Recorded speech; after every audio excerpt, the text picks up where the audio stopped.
ચાંદખેડાનો ચકચારી case, જેમાં થોડાક દિવસ પહેલાં એક પરિવાર ઢોસાનું ખીરું લેવા માટે ગયું હતું. આ ખીરું ખાધા બાદ મોત થયું હોય તે પ્રકારના આક્ષેપો પરિવારે લગાવ્યા હતા. આ ઘટનામાં 2 માસૂમ બાળકીઓના મૃત્યુ નિપજ્યા હતા, જ્યારે યુગલની તબિયત લથડતા તેમને હોસ્પિટલ અર્થે કેડી હોસ્પિટલ ખસેડવામાં આવ્યા હતા. આ મામલાને લઈને કેટલીક વસ્તુઓ પણ પોલીસને તપાસમાં મળી આવી હતી. જોકે આ ઘટનામાં FSL રિપોર્ટની રાહ જોવાઈ રહી છે. ત્યારે સ્પષ્ટ કારણ સામે આવી શકશે કે આ મૃત્યુ કયા કારણોસર થયા છે, પરંતુ એક ડાયરી પોલીસને મળી આવી છે. આને લઈને શું ખુલાસા થઈ રહ્યા છે, વિગતે વાત કરીએ. વૈષ્ણવજન તો તેને કહીએ જે પીડ પરાઈ જાનાને રે. નમસ્કાર દર્શક મિત્રો, નવજીવન ન્યૂઝમાં આપનું સ્વાગત છે. હું છું ફૈઝાન. થોડાક દિવસ પહેલાં અમદાવાદના ચાંદખેડા વિસ્તારમાં એક પરિવારના લોકો છે તે ખીરું લેવા માટે ચાંદખેડાની એક બેકરી પર ગયા હતા. ત્યારબાદ ખીરા ખાધા બાદ 2 બાળકીઓના મોત નિપજ્યા હોય તેવા આક્ષેપો સામે આવ્યા હતા. ત્યારબાદ એ પરિવારનું જે દંપતી હતું તેઓ હોસ્પિટલ સારવાર હેઠળ ગયું હતું. આ ઘટનાને લઈને પોલીસે તપાસના ધમધમાટની શરૂઆત કરી હતી. ચાંદખેડા પોલીસે બેકરીના કર્મચારીઓના નિવેદન નોંધ્યા. સમગ્ર જે બેકરી આવેલી છે તેના મટીરિયલ વિશે FSL ને લઈને તમામ તપાસ છે તે શરૂ કરવામાં આવી. ને આ બાબતમાં એક બીજું કારણ થોડા દિવસ પહેલાં એવું પણ સામે આવ્યું હતું કે પુત્ર પ્રાપ્તિની ઘેલચામાં એ હત્યા કરવામાં આવી છે, પરંતુ જે હત્યાની આશંકા વ્યક્ત કરવામાં આવી છે તેનો કોઈ સ્પષ્ટ કારણ હાલ સામે નથી આવ્યો. માત્ર આક્ષેપો થઈ રહ્યા છે, જેની તપાસ હાલ પોલીસ દ્વારા કરવામાં આવી રહી છે. ને પોલીસનું પણ કહેવું છે કે અત્યારે FSLનો રિપોર્ટ જ્યાં સુધી ના આવી શકે ત્યાં સુધી કોઈને આવી રીતે આરોપી બનાવવા એ યોગ્ય નથી. ખાલી માત્ર ચર્ચા લોકમુખે ચાલી રહી છે, પરંતુ FSLમાં એક મહત્વનું સ્પષ્ટ કારણ સામે આવી શકશે કે ખરેખર આ મોત અકસ્માતના લીધે થયું છે, અકસ્માત મોત અંગેનો ગુનો પોલીસે નોંધ્યો છે કે પછી આમાં હત્યા થઈ છે. તે તમામ બાબતો પર FSL પર સૌ કોઈની નજર છે. ત્યારે એક ડાયરી મળી આવી છે. આ ડાયરીમાં જે પુત્ર પ્રાપ્તિની વાત કરવામાં આવી રહી છે તે એક પરિવારમાં જે એક બાળકીનો જન્મ થયો હતો ત્યારે પરિવારના લોકો ઈચ્છી રહ્યા હતા કે જે બીજું બાળક થાય તે દીકરો થાય. ત્યારે આના કારણે પણ એવી ડાયરી પરથી પણ પોલીસે તપાસ તેજ કરી છે. જે મહિલા હતા તેમના નિવેદન નોંધવાની પ્રક્રિયા શરૂ કરવામાં આવી, પરંતુ પોલીસ હાલ એ રાહ જોઈને બેઠી છે કે FSL રિપોર્ટમાં શું બહાર આવે છે.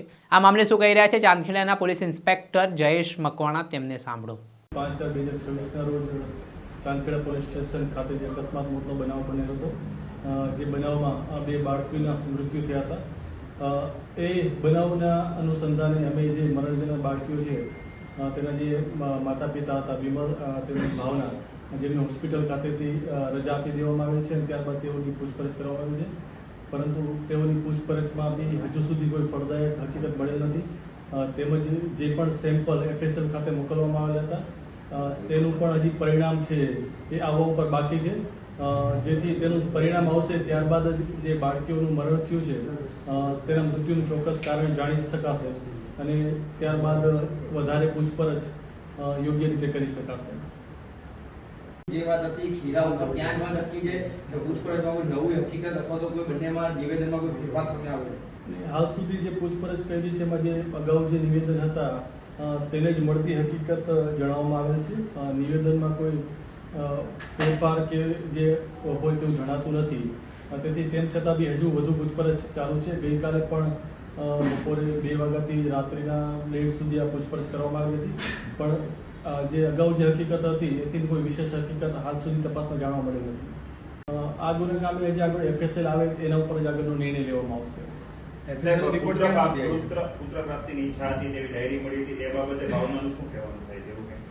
ભાવનાને પૂછતા એ તો જનરલ એને 1 બાળકી હતી, એટલે જો બીજું બાળક થાય, પુત્ર થાય એવી એની સામાન્ય અપેક્ષા હતી. એને દરેક કદાચ પરિવારની અપેક્ષા હોય કે પરિવારમાં એક દીકરી હોય તો એક દીકરો થાય, એટલે એનું પરિવાર પૂરું થાય. એટલે એના નિવેદનમાં એણે જણાવ્યું છે કે મારી બી એવી જ ઈચ્છા હતી કે એક દીકરી હતી તો એક દીકરો થાય તો મારો પરિવાર છે પૂર્ણ થાય. જે બોડીમાંથી જે કન્ટેન્ટ મળી આવ્યા હતા જે બંને માતા પિતાના, તેને લઈને એમનું અથવા તો ડોક્ટરોનું શું કહેવું છે કે કયા કારણોસર બંને છે તે કન્ટેન્ટ મળ્યા હોઈ શકે છે, કયા કન્ટેન્ટ સામે આવે, ઝીંક અને એલ્યુમિનિયમ તેને લઈને શું કહેવું? આ બાબતે હજી બાળકીઓના હજી જે અહેવાલ છે FSL આવવાનો બાકી છે. એટલે જ્યારે બધા અહેવાલ ભેગા થશે ત્યારબાદ જ આ બધી જે ફાઇલ છે એને કમ્પાઇલ કરી અને ડોક્ટરશ્રીનો અભિપ્રાય લેવામાં આવશે. હોસ્પિટલમાં એડમિટ થયા હતા એ કઈ દિશામાં તપાસ રહેશે?